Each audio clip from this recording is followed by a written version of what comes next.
What's up guys, Jeff Cavalier, ATHLEAN-X.com. I got a little bad news and good news today. The bad news is I kind of sound like a troll because I'm a little bit under the weather, but the good news is I'm not going to make you listen to me that long, and I am going to deliver you 4 push-up variations that are going to be better and more effective than the original. And I'm going to show you how to do each one and why each one is better. All right, let's get right to it.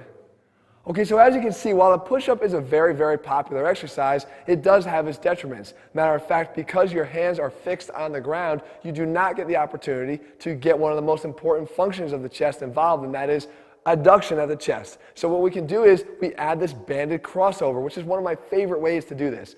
By actually pulling a band in now from the side and having to cross my hand all the way over on each and every push-up, I'm now getting active adduction of the chest. I'm making it do more work. In addition, it's still doing the push-up. So you're getting an additive effect here that is far better than the regular push-up. Of course, you have to make sure you do the band on both sides to balance this all out.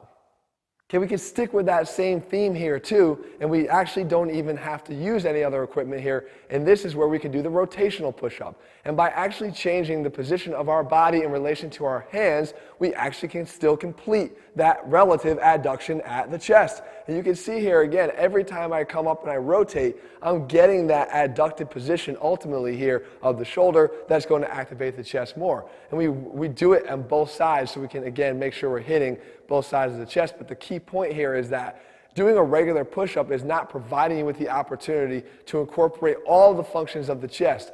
But when we do these slight variations here, we make the exercise better because we now are getting more of a complete chest contraction. Okay, moving on, even if we don't want to get a concentric shortening of the chest, or if we don't have the opportunity to do that, we can still include an isometric contraction here of the chest, and we can do that with the use of a physio ball. Now, don't think that physio balls are easy or that they're out of style. They provide some really unique opportunities here to get a better push-up. So what we do is we put our hands on the side of the ball and we go into an active isometric chest contraction trying to adduct by squeezing into both sides of the ball. And the cool thing here is that we can actually apply this force the entire time that we're doing the exercise, rep after rep after rep. The reason why my arms are shaking here is not because it's so much more difficult than a push-up, but because I'm actually applying that much force and effort into the ball to try to get as hard of an isometric contraction as possible. And then finally, we don't even have to necessarily change the push-up very much by adding additional contractions that don't necessarily exist in the base form. We can just make the exercise better by making it do more. So look at this knee drag push-up here.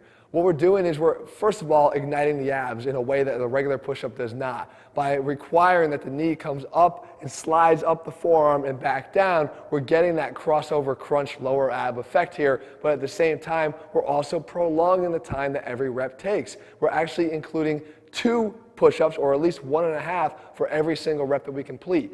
This makes this exercise a better bang for your buck version, and in the long run, if you start doing these, you're going to get more from them. Add into the fact that we're now in this decline position, and this is just a much harder position to push from. So for all these reasons, this exercise variation is far better than the original. So there you have it, guys. We made it, both you and I. You by listening to me, and me by actually having the voice to get through the end of the video. But the fact is this, I look at the push-up in the same way that I look at the plank. It's a base version exercise. It's for people that are just getting started. But I think that as soon as you get any kind of experience in the gym, you want to quickly try to find ways to make it better. Make it have a greater impact on your training because there is so many more ways and there's the greater possibilities for making this exercise more effective, so you're going to get more from the reps that you're doing as opposed to just continuing to do the same. I always say, guys, if you keep doing what you're doing, you're going to keep getting what you're getting. It's time to change it up. It's time to challenge yourself to get better results. If you're looking for a program that will do that for you day by day, step by step, head to ATHLEAN-X.com right now and get our ATHLEAN-X training program. In the meantime, if you found the video helpful, leave your comments and thumbs up below. I'll make sure I'm going to drink my tea, have lemon, whatever it is, whatever home remedy you guys might have for me, and I'll get myself better, I promise. All right, guys, see you soon.